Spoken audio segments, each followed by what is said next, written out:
Hello नमस्कार दोस्तों, SME IPO की बाढ़ों के बीच में एक और एसएमई आईपीओ ओपन हो चुका है कंटूर स्पेस लिमिटेड का। तो जानेंगे हम कंपनी के काम के बारे में, कंपनी के आईपीओ डिटेल, उसके बाद देखेंगे फाइनेंशियल कैसे हैं, ग्रे मार्केट में डिमांड कैसी चल रही है, अंत में बताएंगे अपना व्यू कि इस एसएमई आईपीओ में अप्लाई करना है या नहीं करना। तो सबसे पहले देख ले हम कंपनी के काम के बारे में। तो कंपनी का अगर मुख्य रूप से काम देख लिया जाए तो जो रेंट के लिए बिल्डिंग्स होती हैं या भवन होते हैं उनको प्रोवाइड करवाती है। यह जो कंपनी है वह प्रॉपर्टी ख़रीद कर परचेज करती है और उसके बाद जो प्रॉपर्टी होती है उसको रेंट पर हुआ, लीज पर हुआ, सिंगल व्यक्ति के लिए या मल्टीपल जो क्लाइंट्स होते हैं उनको काम के लिए यह बिल्डिंग्स प्रोवाइड करवाती है। और इनके बिल्डिंग में जितनी भी सुविधाएं होती हैं लगभग सभी प्रकार की सुविधाएं भी होती हैं। जैसे अगर बिल्डिंग में देख लिया तो फर्नीचर हुआ, work desk, open work area, cabins, meeting rooms, conference rooms और भी जो फैसिलिटीज़ होती हैं वह सभी फैसिलिटीज़ से युक्त होते हैं इनकी जो भी बिल्डिंग्स होती हैं और जो रेंट पे देती हैं। और देख लिया जाए तो कंपनी की जो लोकेशन है वह 4 लोकेशन पर यह है अपनी बिल्डिंग्स को प्रोवाइड करवाती है। पहला लोकेशन देख लिया जाए तो इनका जो थाने वेस्ट महाराष्ट्र में है, दूसरा लोकेशन पुणे महाराष्ट्र में और जो 2 लोकेशन है वो मुंबई में स्थित हैं। तो यहाँ पर जो लोकेशंस हैं वह सभी रोड, रेल, एयर और भी जो ट्रांसपोर्टेशन है तो सभी सुविधाओं से कनेक्टेड है। तो कंपनी का काम तो लगभग समझ में आ गया होगा कि मुख्य रूप से काम इसका जो लैंड है और लैंड के साथ में जो बिल्डिंग्स वगैरह ऑफिस के लिए या अन्य कामों के लिए यह रेंट पर देती है। चलिए अब देख ले रहे हैं हम आईपीओ की डिटेल के बारे में।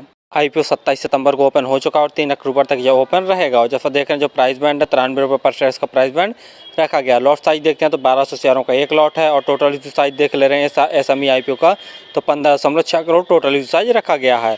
और जो लिस्टिंग है इसकी लिस्टिंग एनएसई एसएमई पर होगी। रिजर्वेशन में देखे ले रहे हैं जो मार्केट में कर रहे हैं इनके लिए रिजर्वेशन 5.14% का रिजर्वेशन रखा गया।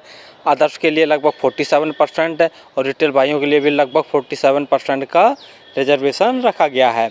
और जैसा हम बता ही चुके हैं कि यह एसएमई आईपीओ 27 सितंबर को ओपन हो चुका। जो क्लोजिंग डेट है वो 3 अक्टूबर रखी गई है। अलॉटमेंट 6 अक्टूबर को आपको पता चल जाएगा। और जो क्रेडिट और डेबिट संबंधी मैसेज होते हैं उनसे ही पता चल जाता है। यदि आपके अकाउंट में पैसे क्रेडिट हो जाएंगे तो समझ लीजिए कि आपको आईपीओ अलॉट नहीं हो। यदि आपके अकाउंट से पैसे डेबिट हो जाएंगे तो समझ लीजिए कि आपका आईपीओ अलॉट हो गया। यदि आपको आईपीओ अलॉट नहीं होता है तो 9 अक्टूबर तक वेट कर लीजिए, आपके रिफंड पैसे वापस आपके अकाउंट में आ जाएंगे। जो लिस्टिंग डेट रखी गई है वो 11 अक्टूबर रखी गई है।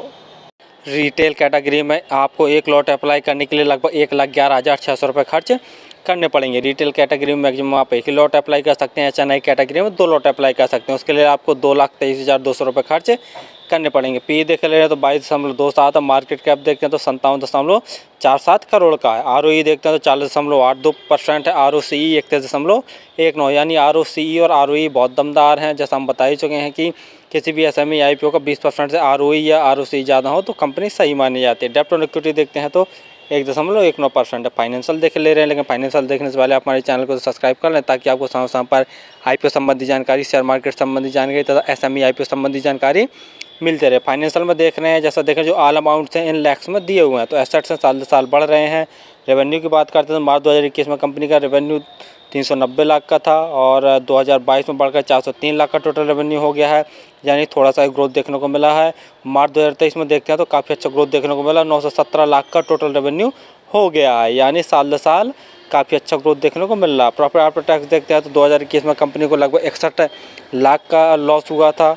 2022 में कंपनी ने है जो प्रॉफिट मेकिंग बन गई है, 30 लाख का नेट प्रॉफिट जनरेट किया। और मार्च 2023 में देखते हैं तो कंपनी ने 187 लाख का नेट प्रॉफिट जनरेट किया, यानी प्रॉफिट आफ्टर टैक्स भी साल दर साल कंपनी का बढ़ रहा है। नेट वर्थ भी बढ़ रही है। रिजर्व देख ले रहे हैं तो 2021 में कंपनी का रिजर्व था वो माइनस में था 155 लाख का और 2023 में देखते हैं तो 64 लाख का कंपनी का प्लस में रिजर्व हो गया, जो कि उसकी कंपनी की ग्रोथ के लिए बहुत पॉजिटिव पॉइंट वाली बात है। टोटल बोरिंग देखते हैं तो मार्च 2021 में कंपनी के ऊपर बोरिंग थी 203 लाख की, 2023 में देखते हैं तो बढ़कर 552 लाख की टोटल बोरिंग हो गई, जो कि कहीं ना कहीं थोड़ा सा नेगेटिव पॉइंट वाली बात है।